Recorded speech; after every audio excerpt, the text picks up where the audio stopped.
My name's Yuri, and I'm a piano player.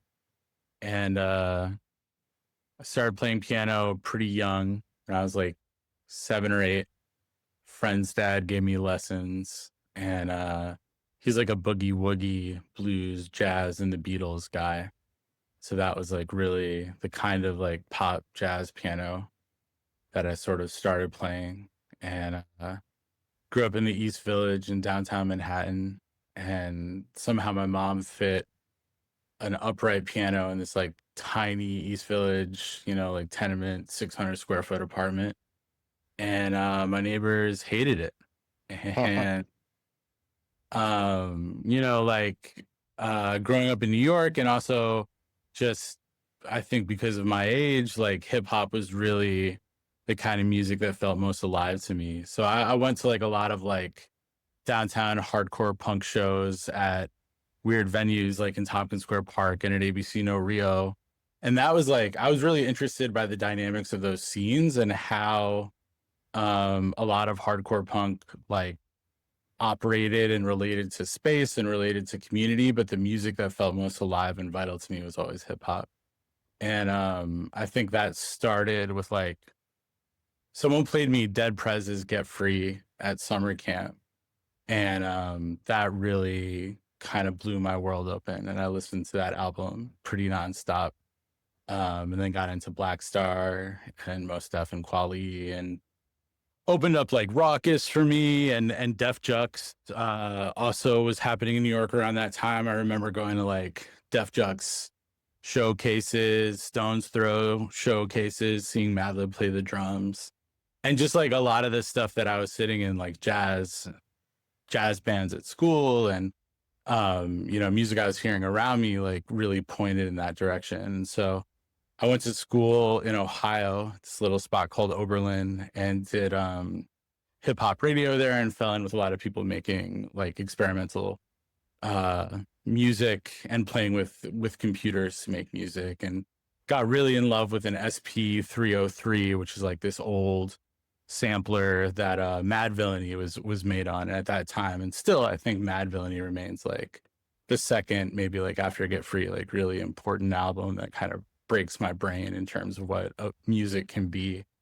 And I come back to New York. I start working at this club in Brooklyn called Southpaw, and I'm just like the door guy there, but it's on the border with Crown Heights. And so it just gets like a pretty incredible cast of rappers both attending and playing there. So like Black Moon did Enter the Stage, start to finish there. Jean Grey would come a lot. Pharoah Monch would come a lot.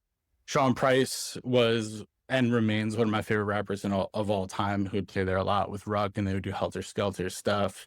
Boot Camp Click, that whole Brooklyn scene of hip hop was really alive and vibrant there. And then also we hosted, at that time, it was like, maybe like 2013, things like Action Bronson, Kendrick Lamar's first East Coast show, some of the independent rap like Das Racist that was coming up in New York at that time. And so, oh man, I just saw it go up. My mother-in-law is calling me. She's my accountant. She's working on my taxes. She can wait a minute, but this is a loaded day. Do you want to take the taxes situation and jump back? It's fine. Like, I'm happy to talk for like another 20 and then hit her back. We're deep in hip hop here. Deep in it. And so like, one of my best friends who now lives down the street from me in Philly, this dude Clarence, would book the club, and like we would sit down with rappers before their show and like play them my beats. And he was like really an advocate, like not quite a manager, but just like an advocate for my music and connecting it with people and getting it heard. And so in that time, like did tracks with like Ab Soul, with like Big Baby Gandhi, Nitty Scott, this dude YC the Cynic, just like a lot of people who were passing through this club. You were doing tracks with Ab Soul at that time? Yeah, I have a track with Ab Soul and Nitty Scott that has this really good Marvin Gaye sample in it. What happened to Ab Soul? Do you know? What's he doing these days? We never had like the kind of personal relationship where I would have a clue what was going on with him. But he was great. I loved him back then. Oh, I love his pen deeply. I mean, I know he does a lot of writing, and I've always considered him kind of like one of the writers of the TDE crew. But yeah, that that whole crew was really tight with Nitty Scott. And so I gave her the record, and she got Absol on it. But that was, I also wound up falling in with this rap group from Philly called Chitty Bang at that time. Yeah. And hanging out in the studio at Germano Studios while they were kind of making Peanut Butter and Swelly, and like, you know, the cover of that mixtape we shot at my house, and they were new to New York. So I showed them around and took them to this club and like helped connect the dots for them. And they took me into the studio and just let me sort of sit there and watch a record getting made. You know, Chidera and his brother and Noah, who went by Zafoon Jones at the time. And Noah and I got really close. And he's from the neighborhood in Philly that I live in now. And he would always talk about how much he loved this part of Philadelphia. And yeah, they just really like connected me with their manager. And I got a session with this other Philadelphia rapper coming up, this dude, Dave. Made a track with him that he really, you know, got on his first album. And that was like a kind of the high water mark of me in music was this track with Little Dicky and Brendan Yuri on it. And I really thought like I'd broken through some kind of resistance and would be at a point to really make a life in music. But I think for whatever reason, I wasn't able to parlay that into like a more significant amount of sessions, or like, I think partly because Dave's album was put out really independently. I wasn't necessarily plugged into like any of the rooms that I was trying to get into to help people make records. So I got an opportunity to sell the royalty stream from that album for Ethereum, which I took in 2021. And at that time I was working at Universal doing like e-commerce logistics for them. The whole time I'd been doing all this music, I also had this side gig of working with brands in New York to help their e-commerce, you know, operations. So Willie Chavaria was the first one that really put me on. And then I went to this company called Oberlin, and then I went to UMG. And at UMG, they really like put me, you know, I managed all the stores that were in labels based on the East Coast. So all of Def Jam's roster, all of Republic's roster, all of Bravado, which is like a merchandising rights company that does like the Grateful Dead and Bob Marley and a whole bunch of like other sort of like, not the Dead, they do the Stones. The Dead have like a weird situation. But anyway, that was like a pretty crazy run. It was for when Donda was being released, like managing that Shopify store, when Folklore was being released. And like one thing that clicked for me there is that that whole team and that whole environment really saw NFTs as they came out as like a piece of e-commerce. And that's still like kind of the mindset that I think of them in. And so, you know, I got curious, obviously, because of what I was doing about NFTs, and tapped in through Noah with some people who were starting this DAO called FWB, and had a meeting with them. They told me, you know, fuck your job at UMG, fuck UMG, come at FWB, have fun with us, mint NFTs, go mint something on Zora. That was like a week before the FWB roll hack, which was like this very crazy event in which that token saw a lot of action. And so very quickly, like I was thrown into super volatile world of a tokenized community in a Discord. And that was my home for like most of the pandemic, and made a lot of relationships and helped a lot of people launch projects from the NFT general chat of FWB's Discord. And then from there, you know, just worked on more and more NFT projects with friends, and then got pulled into, first I worked at the Spot Medallion, that the homie Derek Davies was doing, that was working on musician fan communities.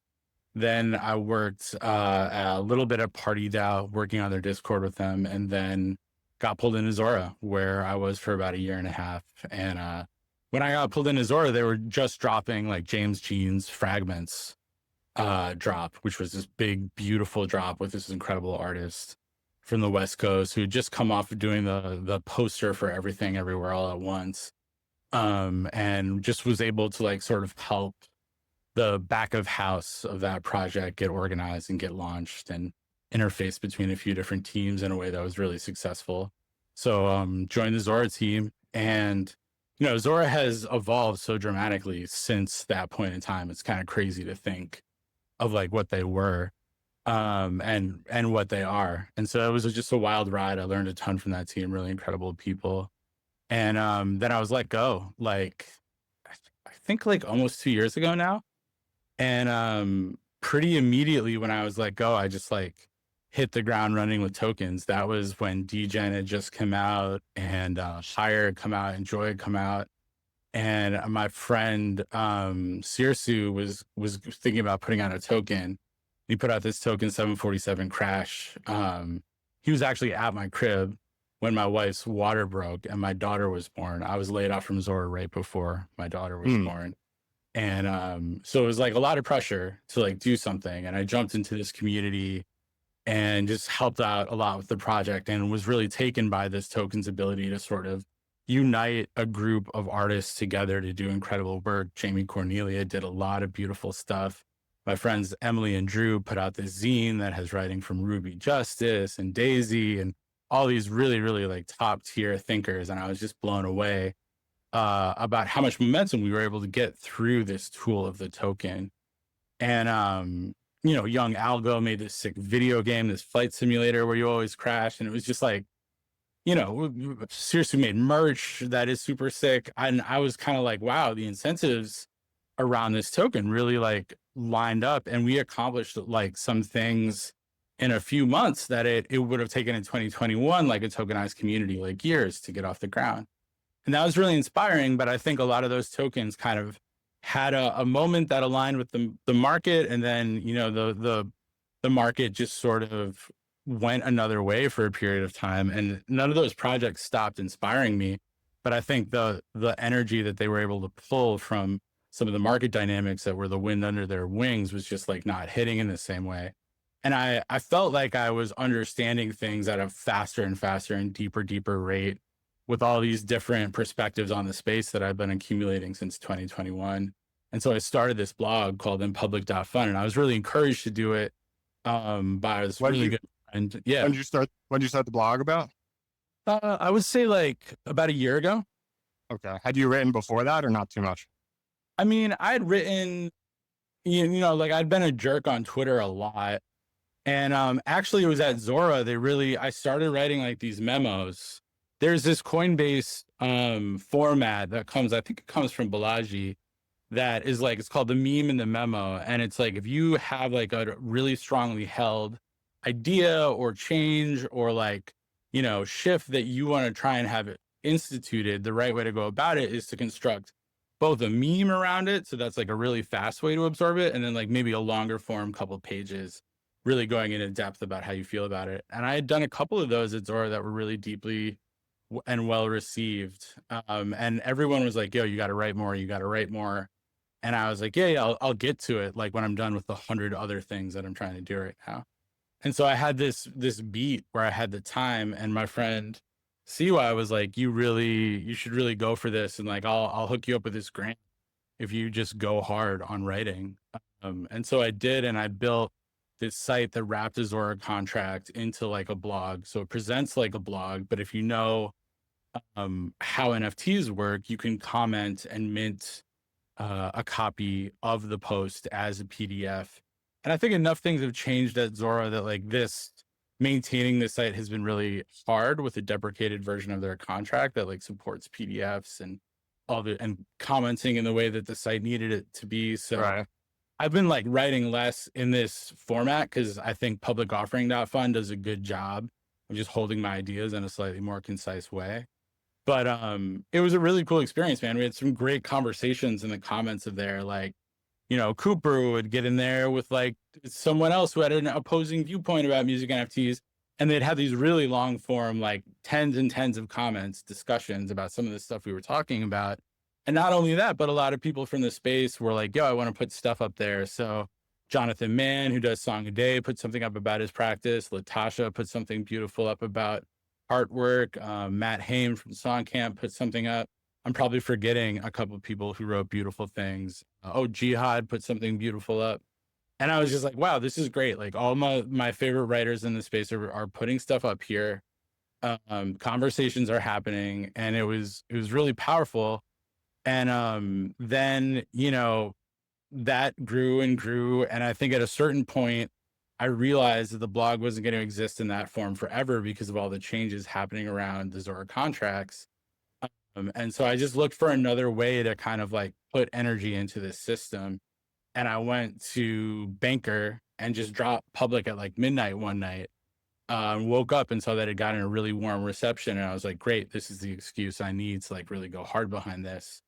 And so I knew like from following tokens and from working on tokens, the kind of like way to talk about it and the importance of sort of constant communication and updates.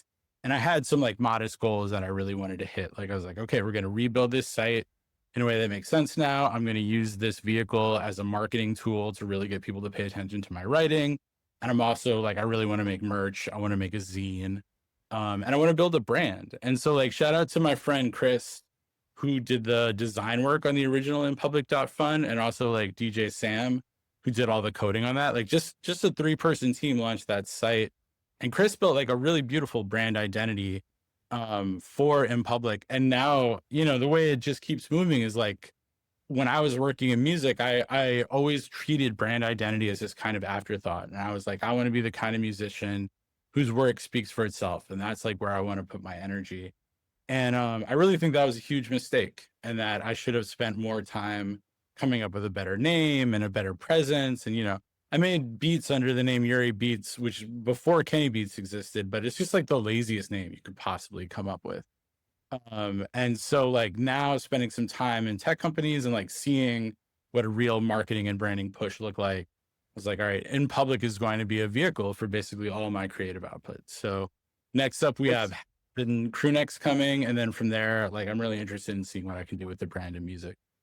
Yeah, it's really interesting. I just want to, you know, there's a bunch to go in on there, but I want to double click on just the last thing you said of like sort of just laziness, if you will, around like branding yourself. I mean, yeah. I don't really I mean, I like from afar, I see what you've done, and it's like the type of branding that I love. Like I love the all caps. I love the minimalist simplicity of the, you know, white background, black text, all caps, Arial, centered, like a couple of guidelines around the content itself, and being able to like keeping it short enough that it can sort of exist as more of like a screenshot essay looking thing, which can then be posted across all the different things rather than like a super long post isn't really, you know, it doesn't accommodate like being able to be shared as an image. Like all these things I really like, the website I really like, but I do, you know, sympathize with, or empathize really with what you're saying around like sort of this laziness and around like sort of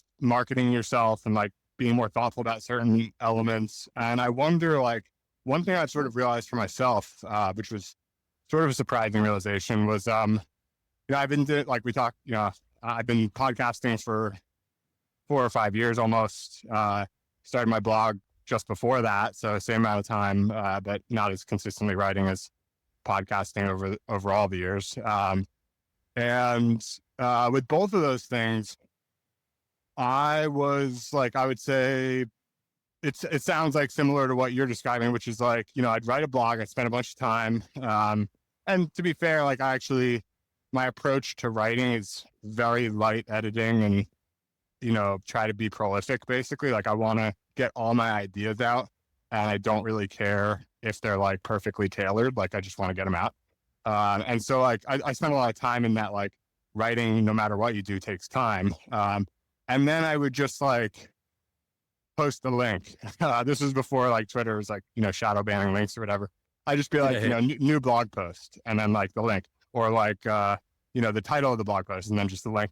And like no clickbait, no like summary or spark notes, or with my podcast, there's no, you know, I don't clips. I don't spend any time on the post production because I just don't like it. Like I want to, with podcasting, like I just want to have a conversation. I like, you know, these conversations, like I mentioned with Purple People, have been a little bit more spontaneous, which I think there's lots of, you know, benefits to. But previously I used to, there's podcast episodes I've spent 50 to 100, 100 might be a little steep, but 50 plus hours for sure on multiple episodes, like preparing for, you know, a 1 hour conversation. And so obviously I like that part as well. Like you learn a lot, you get to know someone really well, you get to understand what they built, how they built it, why they built it, et cetera. Like podcasting has been a cadence for learning for me in a lot of ways, where you have like sort of a week to prepare for this thing and then it's on to the next.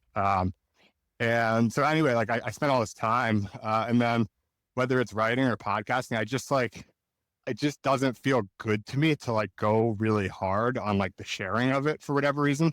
And then Sure. the surprising learning was like with doing an NFT collection with base colors, or now, you know, QRcoin.fun and some other things along the way. Like when the product is significantly enough separated from myself and just like my ideas, Yep.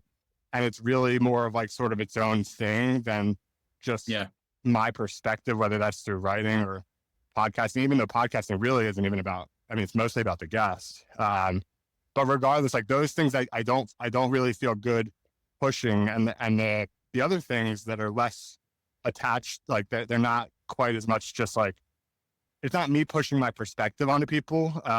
I feel fine Yeah. to share. So that's been sort of an interesting realization. I wonder if you've had any of that No, sort of I separation of different things that, yeah, you know, where I you're I comfortable. agree. I agree so deeply. Like music was such a deep part of how I constructed my identity. And like, you know, like an artist name was like such a personal thing. I don't think I had an appropriate amount of distance or separation from it to really be objective and make like really sharp decisions. And in public is like the first time where I've like very consciously created like a style of speaking or a brand voice that is different from how I'm speaking right now. And Mhm. like consciously created, you know, like in public is supposed to be like, it's not, the all caps isn't yelling, but it's someone who like really means it. And it has like a sort of urgency around how the media landscape is changing right now and the things it's talking about. And you know, it's very rare that I would like encounter a person and speak to them in that tone. But I Right. think it's an effective tone to cut through on Twitter. And I think like there's a whole aesthetic to it that's sort of come out of that economy of language that I'm very particular about.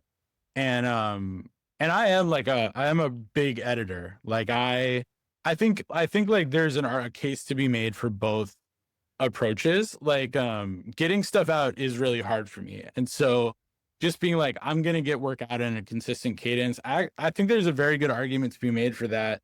And even just like flooding the zone and like keeping stuff out at a regular cadence is a very powerful, you know, like I think so much of how I think about how to be on the internet and command attention comes from Little B. And I think Little B is like probably one of the most important undersung geniuses of media in the modern age. Like So wait, he was can like, you expand on this? Cause this is not immediately obvious to me at all. I mean, I'm familiar with yeah. LB, but yeah, go on. Well, so Little B, like, you know, like Wayne's thing of like, I'm just gonna get in the booth and like spit. Like Right. Little B do that, but in a way that was like very emotional and not very unrefined, very few edits. And he put out like just an insane volume of work, an insane volume of mixtapes. And he would start calling like his work rare, or be like, yo, this is a rare. He had this relationship to the digital objects that sort of predates NFTs but foreshadows them in a way. And Interesting. yeah. So like the idea of being based and rare is, you know, they're both like tent poles of Little B's digital identity. And also being like just profoundly emotionally honest. You know, I don't know if you've seen like the video for I Love You and he's just like crying in the pet shop, or My Arms Are the Brooklyn Bridge, or even Fuck Kevin Durant. There's a Uh, very like a deep emotional connection to everything he's doing. And so like Little B is definitely like a flood the zone kind of artist. Like, you know, I'm just putting out as much content as fast as I can. And especially with writing, I really like writing something and never putting it out. I like writing something and going back and just taking stuff out, like cutting it down. Most hmm, in posts start with a lot of like, you know, I think this or I believe that. And it's like I take an axe to all that stuff, and I try to right. really just only have the most necessary pieces of language. It's a big like strunk and white, you know, kind of like principle. And yeah, I just the elements of style is their like formative work about writing with style, and I just take all that stuff really seriously.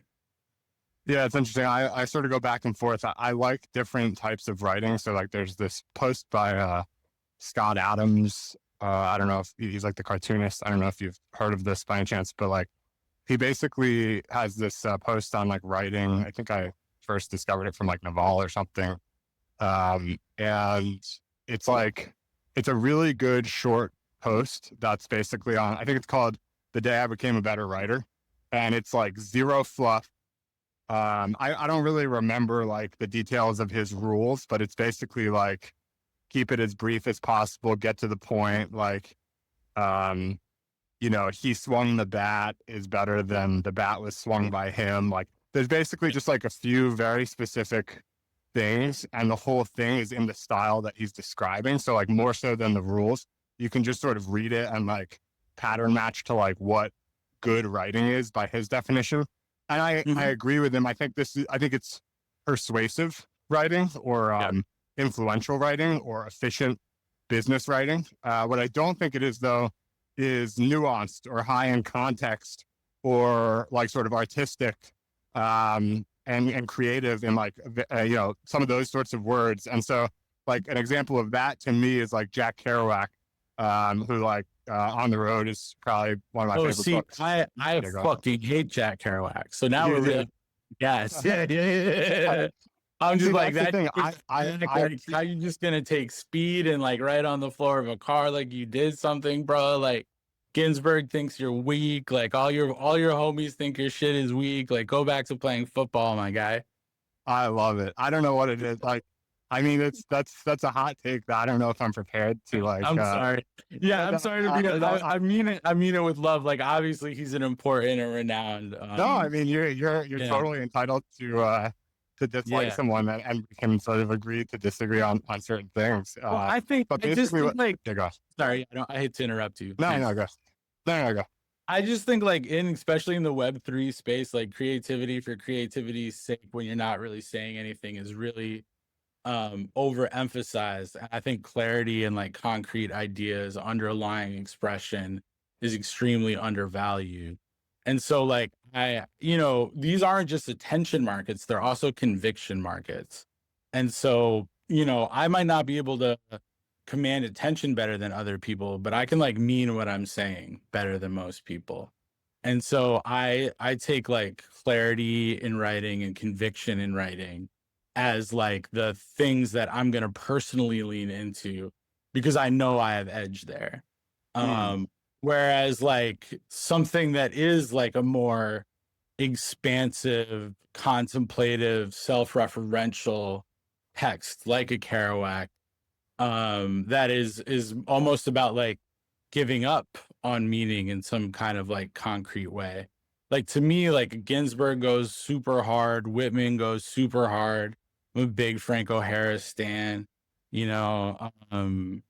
Bernstein, even like language poetry is really great to me. John Ashbery really goes hard to me. But I think like, especially in Web3, there's sort of like this corporate version of creativity that we get served and people regurgitate it. And it's a very like lazy man's low conviction version of creativity to me. And everybody, like the way people talked about art in 2021, 2022, this kind of like all art is good.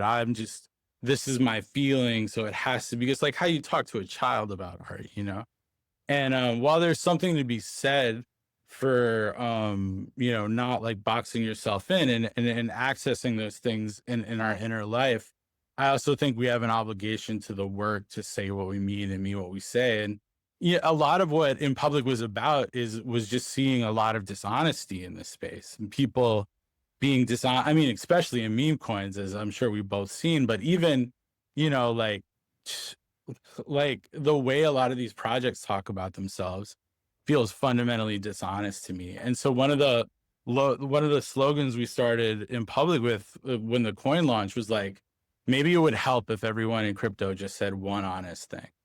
Like it doesn't have to be the deepest thing, but can y'all just say one honest thing? Like so many people are on Twitter all day, like hyping their project or hyping their thing. And a lot of it seems like a kind of dishonesty with themselves about the reality of what they're doing. And I think the internet and computers are dangerous in that way, that it's easy to, because you're disembodied and because you're kind of flowing through these very intense incentive structures and, currents of attention, you get a lot of fluff. And Yeah, I would love to see, there's a lot of like meta discourse about Web3 marketing, but I would like to see the brands that I love don't lie. That's really what it comes down to for me. And so Well, that's what I'm looking for in Web3. so can I like with Kerouac, for example, I don't want to go too deep on this. No, go hard, bro. Like it's love. Like But, it's love. so Come I at think me. that I think like he's sort of, to me it's similar to Lil B, like just going and putting his emotions on the table and publishing the work, like for like I wasn't, I know Lil B, like I said, but I'm not like super familiar with him. Like I'm a little more familiar with Juice WRLD, who is someone who comes to mind. I don't know, how into or not into him you are, but if I'm not, aware of the cover of the Sting song he did. Yeah. regardless of anything else, his output, I think he died, unfortunately, I think he's 21 or something, 20, something like that, like very young. And he has so many songs, like it is outrageous. Like I have no idea how he, like, it's so out of bounds compared to other artists that, especially like just any rappers that like I know, like, they've got a bunch, handful of albums. They've got some mixtapes before that. They've got some like stuff that's maybe only on SoundCloud or whatever. But like this is out like on the order of like 1,000 songs, and he died when he was like 21. And like, I don't know what age he started making them, but you're thinking it's like he must be making like multiple songs on a lot of days, and it's just kind of crazy, and it's super emotional stuff. Yeah. Like that you can sort of hear the emotion in his voice and whatnot. And a lot of drugs there and things as well. But all that said, like to me, I sort of I have a hard time reconciling this, sort of the truth versus the concise.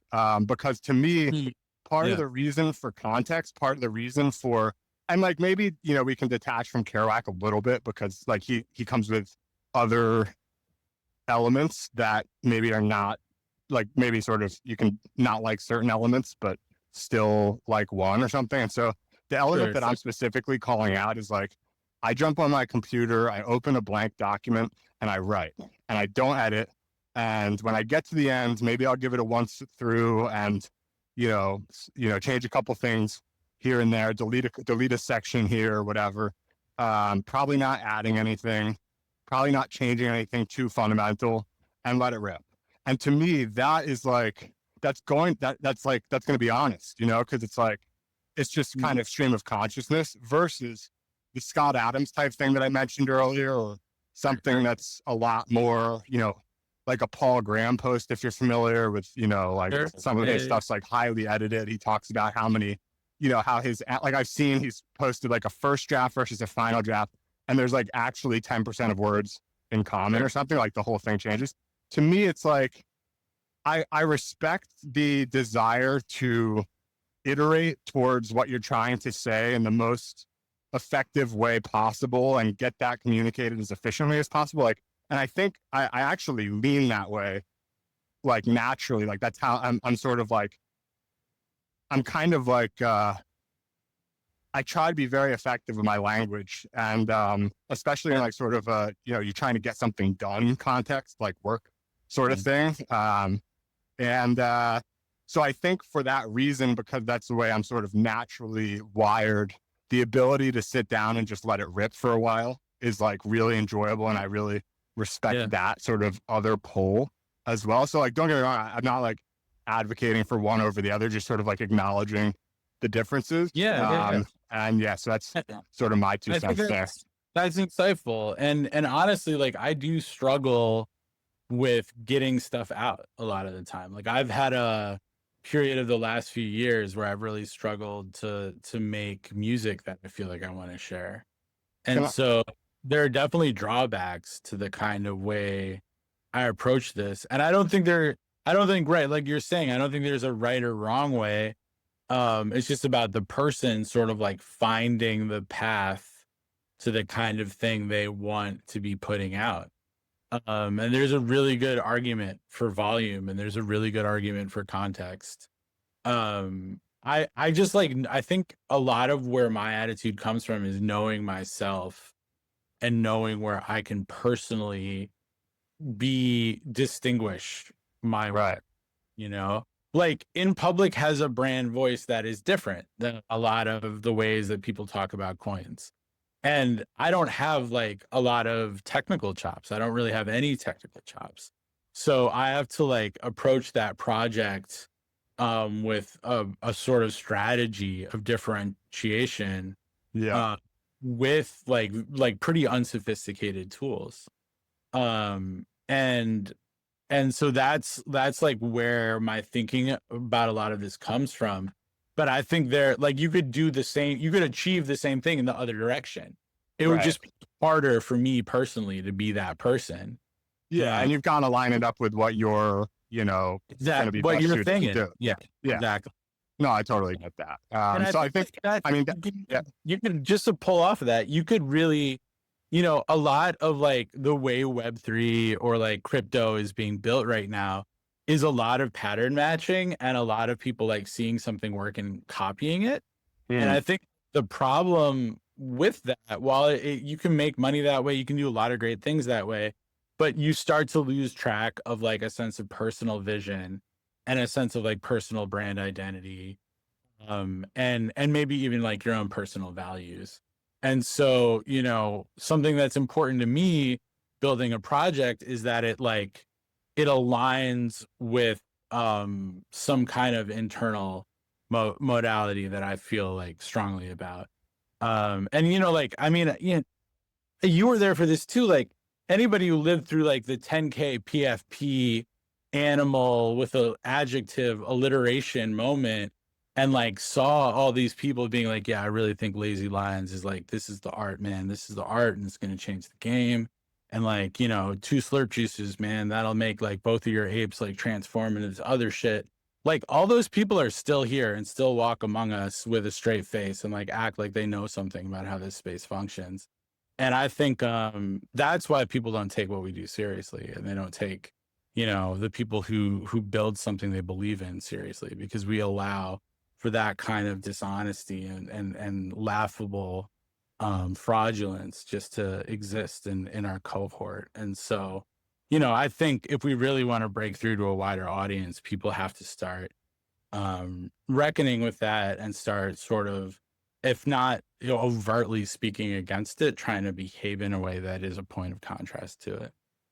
Yeah, I mean, it's, I think any technology, you know, generalizing a bit, but most technologies can be used like for good or bad. And with crypto, what's I think happened is like, you know, that nothing different in that sense. You know, you can use crypto for good things. You can use crypto to do like terrible crimes and whatnot, and everything in between. And the thing about it though is it's just like crypto has the potential to fundamentally change the way that like money works and value exchange and all of these different things. And it's like sort of kind of at the root of everything. And so it's just so powerful that you see these sort of like spikes of different things in different directions. And it's like a super high stakes game, basically, that's very visible and very fast. And, you know, attention can go crazy for certain things. And I don't know, I simply like, I sort of, I've seen stuff that I haven't liked in crypto, since I've sort of gotten involved really slightly in like 2016, 2017, and more seriously in like 2019. But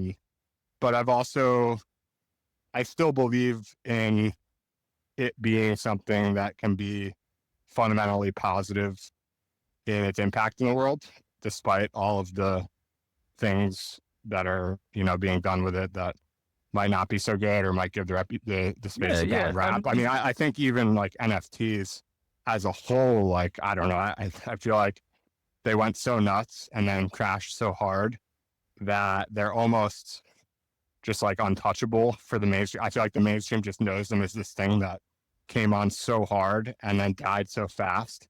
that they're like, I almost think that non-fungible tokens actually need a rebrand in order to become popular again, in a sense, like where they just, I mean, non-fungibility is non-fungibility. It is what it is, but they might like actually need to be called something else in order to even have a chance of coming back in the mainstream. That might be totally wrong. I mean, you know, other things have come and gone too, and then been able to reemerge. But I think that's where that was the thing that like seems to have expanded the furthest. I mean, you know, from what you were describing with Universal and everything, like that expanded so far into the mainstream for a relatively short period of time and then fell off a cliff. And I still think like non-fungible tokens are heavily underrated compared to fungible tokens, which have obviously been all the rage with meme coins and whatnot over the last couple of years.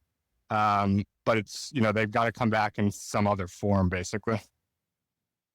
Yeah, I mean, you know, it should be apparent at this juncture that like my personal brand is like being a hater, and you I'm still in Web3. Like I'm still in crypto. I still build with these tools, and I do my best to contribute to the ecosystem. So I think that on its own, right, is a demonstration of a sort of belief that there is potential here.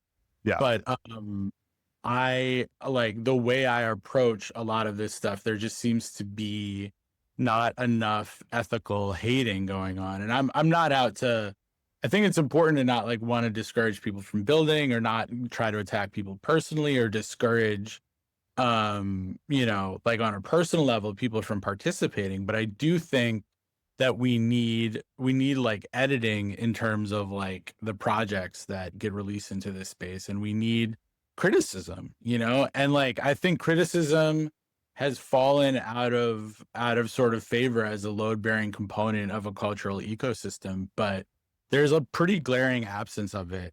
And you know, like nobody really will believe you if you're like, I think this meme token is really revolutionary. I personally think QR coin is like a really genius concept, and I love it, and I'm trading it, but like it's difficult to advocate any coin and be taken seriously because there's so much just like toxic positivity and nonsense in forums where we talk about this stuff. So one thing that's interesting there, because I generally agree, but like with Bitcoin, one of the things that is kind of astonishing to me, like looking back, is that if you believed in Bitcoin, you know, becoming what it has become, or even, you know, what it could become from here, like world reserve currency type of thing, but even just forget about any future growth from here. If you believe that Bitcoin would be $1 trillion asset in like 2010, 2011, 2012, 2013, even, like that was insane. Like that was delusional, like completely delusional. Yeah. And yet these people were right. And that's something that I like sort of come back to quite a bit, because I think that's true of, you know, outside of crypto, but also including crypto, but that's true of like a lot of startups. I think the founder has to be somewhat delusional. And I think that's also why you see a lot of startups. I think this is sort of like an over-indexed upon thing, but there, you know, there are a lot of founders of amazing companies that did it when they were that started them when they were very young. You think about Zuckerberg, you think about, you know, Vitalik, or, you know, name your person. But then for every one of those, you've got, you know, McDonald's founder started when he was like 50 or 60. Obviously that's an older example, but Bezos started Amazon when he's like 31, 32. Anatoly started Solana in his 40s after like, you know, a decade plus and like sort of a normal corporate job. I think it's Qualcomm. So like there's you know, there's always like sort of a counter case, but there are lots of examples of these people doing these really successful companies really young. And I think it's because you can sort of preserve this ignorance and delusional perspective that you can do this thing that you sort of naturally get, you know, it gets sort of beaten out of you as you get more sort of meshed into the world. Like, you know, you can't go and you're not going to go build that massive thing. Like you can't change things that much or whatever. And so, yeah, it's just sort of like an interesting thing to try to reconcile, because it basically says that there is value in being delusional. And, you know, what do I mean by delusional? It's like, it's just delusional. It's illogical. It's irrational. It's unreasonable. And these are all things like I like to consider myself a very logical and reasonable person. But the thing sort of has like it's like a circular loop, like sort of self, it sort of comes back in circle because like it's actually logical. Like the sort of thing when you do all of that logic is like, it's logical to be illogical. It's basically the outcome of that. And that's kind of like hard to deal with. But to your point, like the projects that are out today that are going to be huge, the people who are saying that they will be, or even that they could be, I mean, I think that it could be is a non-delusional. I think that's reasonable. But the people who are early days, so the people who are early days saying Bitcoin could be $1 trillion asset, fine. But that it will be, totally nuts, like totally insane, and yet correct. So I don't know if you have any thoughts on that. Yeah, I mean, I think the first thing, if you want to be data driven about it, is that for all of those examples, there's so many counterexamples that we simply just don't hear about, of contemporaries of all those things that did not succeed. Yeah. And so, it's sort of like a false, the success stories are high visibility, the failures less so. So there is Right. sort of a false reporting dynamic there. But I would also say that like a lot of these things that are successful had more going for them than simply like a blind belief that number would go up. I think a lot of people were really taken by the Bitcoin white paper. A lot of people found it to be like a deeply philosophically and intellectually stimulating asset in a way that other assets that were contemporary with it were more fundamentally just sort of composed of a stubborn belief that number would go up. So, I mean, you can construct the narrative that way backwards, but I think there's an equally compelling argument that like valuable things accrue value. Good founders build good companies, and, people believe in themselves because they know what they're capable of, rather than, I think like belief in a good idea, conviction around a good idea, is not necessarily the same as like an indifference to criticism. I think the criticism is profoundly necessary. And one of the ways that I know that I have conviction around a good idea is if I can hear the criticisms of it and still come out of that conversation with a deep conviction. Right. That's where I want to put my money or my energy or my time. So, I don't really put credence in the idea that you should like silence the negative voices around any of these things. I think you should let them in. And if you can emerge from them still with conviction in what you're doing, then that's a really great signal that you're doing the right thing. Yeah, no, so I see what you're saying. And like, I think we sort of bounced the point back and forth a bit. Like, it's not like there's going to be necessarily like concrete answers on these things, but I know we're like well over the scheduled time and want to sort of wrap things up. My last sort of thing, and obviously if there's anything else you want to, harp on, let's do it. And I know you've got what was it? Your aunt is waiting for someone's waiting for a My client. mother-in-law and I are but working through our taxes, man. And it's, it's one of those years. In that case, maybe you'd rather stay on the call. It doesn't, not my favorite. She's the best. Like, honestly, I'm so grateful that she's in my life and cares about this stuff. It really makes Oh yeah, no, that was no shade on mother-in-laws. That's shade on taxes. Shout out Ronnie. Killed it with the brisket this week as well. Nice. So I think one place to wrap is within public. Like the thing that actually drew me, like obviously the caps got my attention, and I just like the general things being written. But it's actually just the word public that's sort of like, it's helpful. You talked about like the meme and the memo earlier. The simpler you can sort of get someone's attention for basically the right person to realize like, or the right people to realize, this is something that could be for me. To me, it was like a 1-2 punch of here's all caps and the thing's called public. Like I love caps and I love doing things in public. I remember that public. I love that conversation, dude, where you were like, I've been all caps. Like I've been doing this in public. And you a really beautiful reasoning about why you like to work in public. And the the things that attracts and brings in, and that really resonated with me. And dude, you're gonna receipts. I had receipts. Yo, you got the receipts. You're gonna love this crew neck, man, because I took like this paragraph of text about media distribution and just jammed it on the back of this crew. Oh and man. it's like what's more public than tweeting, like putting it on my back and like walking around, like that's the next frontier. So I'm gonna send you some of this stuff when I get the samples. So the merch drop is incoming, right? Yeah, my guy Dustin, who works for Willie and does all of his blanks and sample sourcing, we just locked in the final proofs. And it's, the problem with merch is that timelines are always so weird. So I'm not doing a lot of like public promising on this, right? Because it's quite possible that like we were very particular with the blanks we wanted to use. We could get pushed back a month or two. And there's just very little recourse. We're not a big enough account to like really tell the printer like what to do. So right. My hope is that we'll have these in time for FarCon, but maybe more like NFT NYC. I want to give a bunch out in person to just people who've been supporting. But yeah, man, I mean, like for me, this is this is the first brand that I've built that I feel really strongly about. And I'm like interested in what releasing music under this brand looks like. I'm really organizing a lot of creative practices around the lessons from like this exercise. And it's definitely challenged the hater in me, like I definitely think one of the things I'm so grateful for is crypto is this place where people really push back on that. And there is a great premium put on optimism.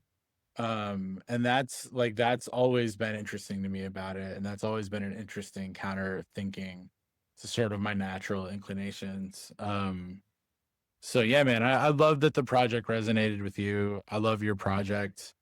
And I feel like there's a sort of a moment. It's funny that it's happening in March again, of just like projects that are thinking similarly about how they can push things forward.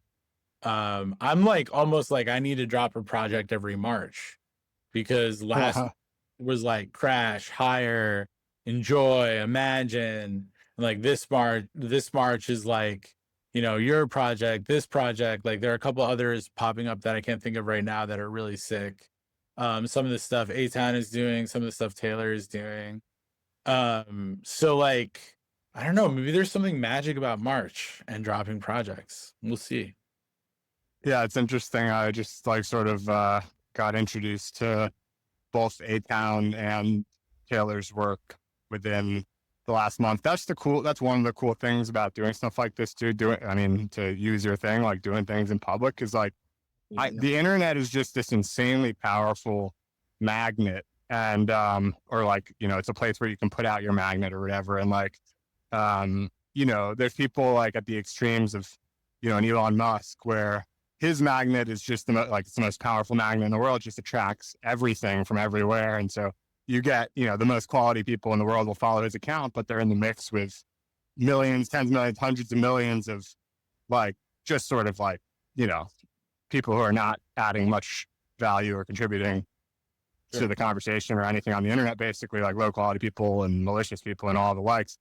But for someone like me, at least, like my experience so far has been pretty incredible. I think it's partly just because I'm sort of under the quantity threshold at which you start attracting a lot of the bad stuff or whatever. But like the quality of people, I mean, yourself included, and Taylor and A-Town and all the sorts of people I've had like on my podcast and whatnot, like there's just, it's remarkable to me. I mean, earlier today, I was actually talking to Gayatri, who did the public offering site. Yeah, that's just great. I'm talking to them literally right now because the site broke because of a gas issue, but they fixed it so quick.